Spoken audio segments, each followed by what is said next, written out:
I need a little help with turning, so so these yellow lines are perfect to practice on.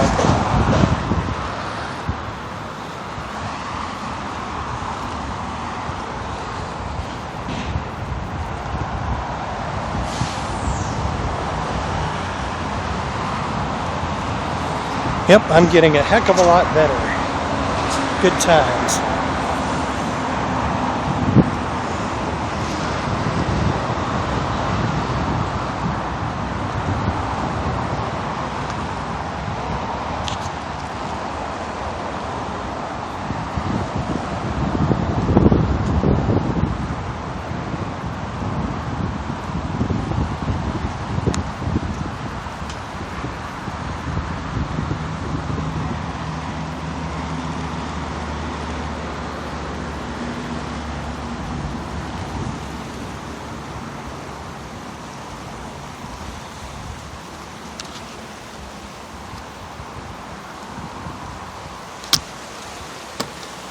See if I can avoid dropping my $600 phone into the river.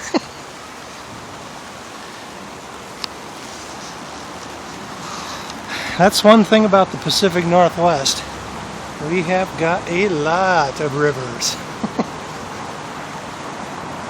All that rain's got to go somewhere.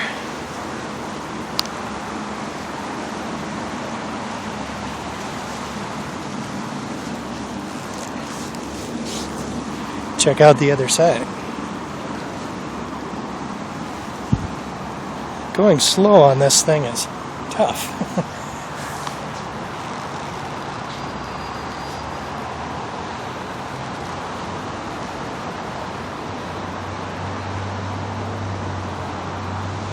The bridge is probably about 250 years old. That's an overestimate, obviously.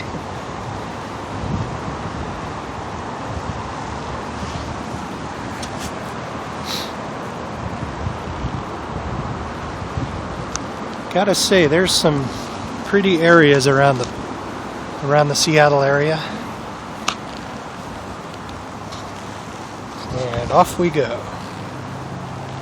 Some people can actually ride these solo wheels backwards.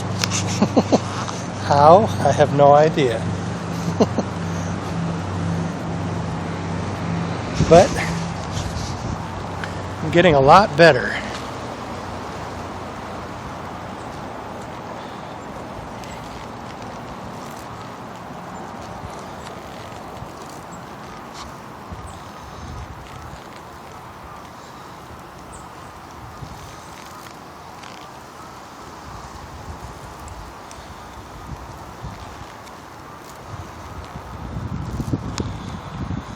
Yeah, the winter is still, or at least the spring hasn't really hit this park yet. There's a little bit of blooms here and there, but it is mostly wintry still.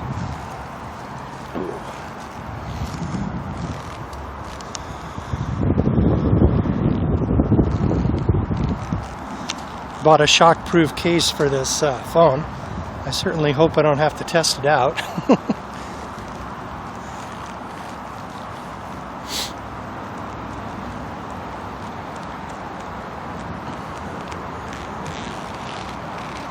There's another bridge over that river.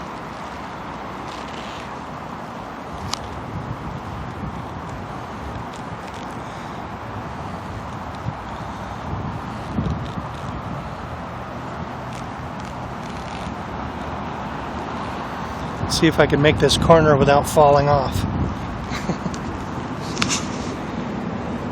Yay!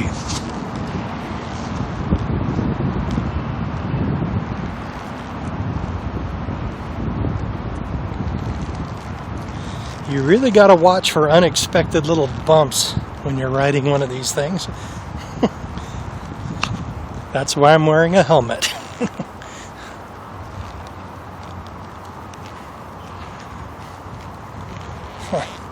Looks like somebody took a car on the grass.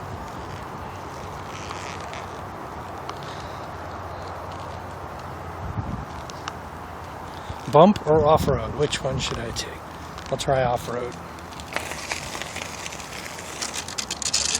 Ooh, that was tricky.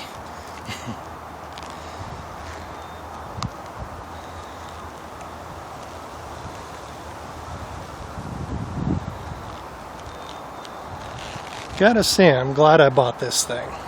The phone too. A lot of deadwood around here. Going back to the forest floor.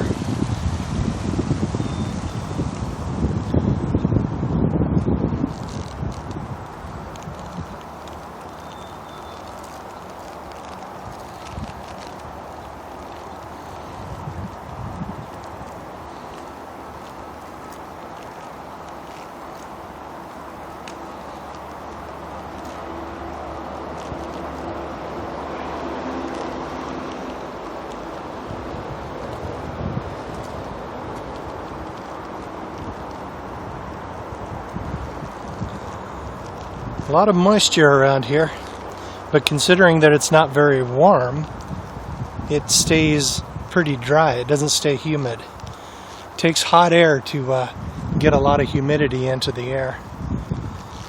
And since there isn't much heat here, it just turns into rain. But it keeps my rice dry. You can store rice in bags like 5 years up in this climate. Can't do that in many areas, especially not in the south.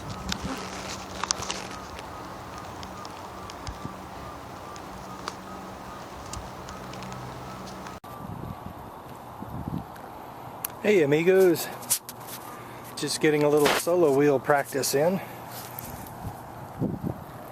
I'm to the point now where I'm able to make gentle curves fairly easily. And I'm also right now I found a deserted parking lot and I'm using it for practice. And basically repetition is the key.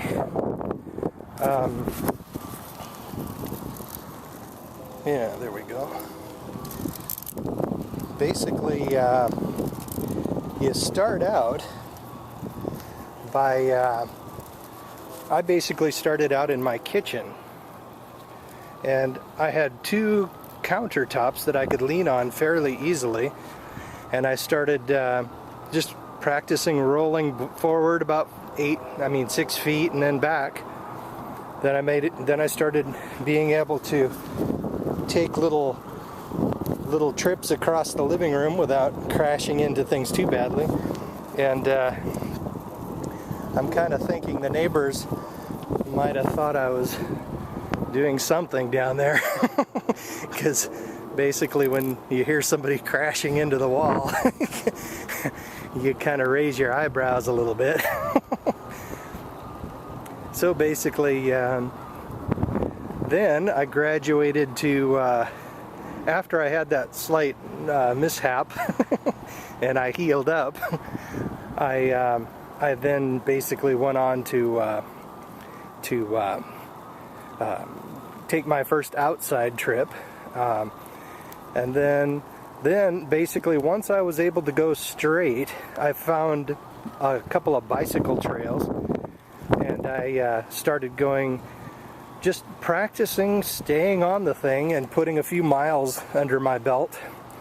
And I think I've got about 15 or 20 miles under my belt now. And then I started trying to swerve side to side on either side of the trail. Hey, that was a dime. I'm cheap. I'm going to pick that up in a second. But anyway, you basically start swerving to side and begin trying to control gentle curves. And then you can graduate to where I am right now.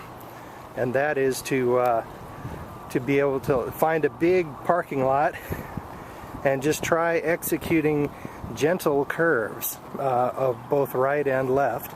And I've been neglecting left. Ooh, that was a piece of glass. We don't want to pop our tire. Anyway, now I'll try the other direction.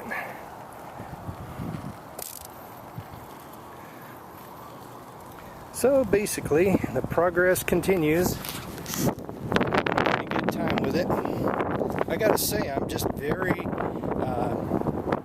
up on the idea of being able to have a piece of backup transportation just in your car trunk at all times, and you can just grab it out and boom, you're going 10 miles an hour for about an hour, or maybe a little more, like an hour and a half. And they say the range is 20 miles, but just like any mileage, your mileage will probably vary. So I'm pretty much banking on about 15 miles. So the ability to yank something out of your trunk and go 15 miles at 10 miles per hour, you know, I'm really in favor of it. So basically, it also has a secondary thing, like if you're a urban kind of guy like me. I'm kind of sorry that I didn't pick the name Urban Prepper, but somebody beat me to it. But basically, in an urban environment, there are situations where sometimes you might want to like take public transportation or carpool with somebody, and then basically having the ability to go that last 10 or 12 miles independently with just something you can carry in your hand. Ooh, this is a steep one. It has really got a lot of potential, I believe. So that's why I bought this thing. I mean, I'm not really up on like athletic things, that's for sure. I'm sort of a geek. I'm not the most lithe and cat-like person in the world, but with a grim determination, even sort of an uncoordinated guy like me has been able to finally figure out how to use this thing. I think I'll set this thing down and see if I can get an action shot. If I don't fall down.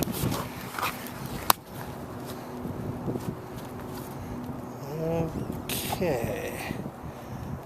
Now let me check the viewfinder. Yeah, that works.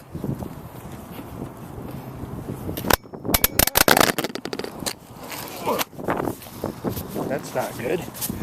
Friggin' wind. Okay, try this again.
All right, I just found a nickel. So basically the list price of the solo wheel was $1,800 or so, and I just made a nickel back, so I've made a profit already. Okay.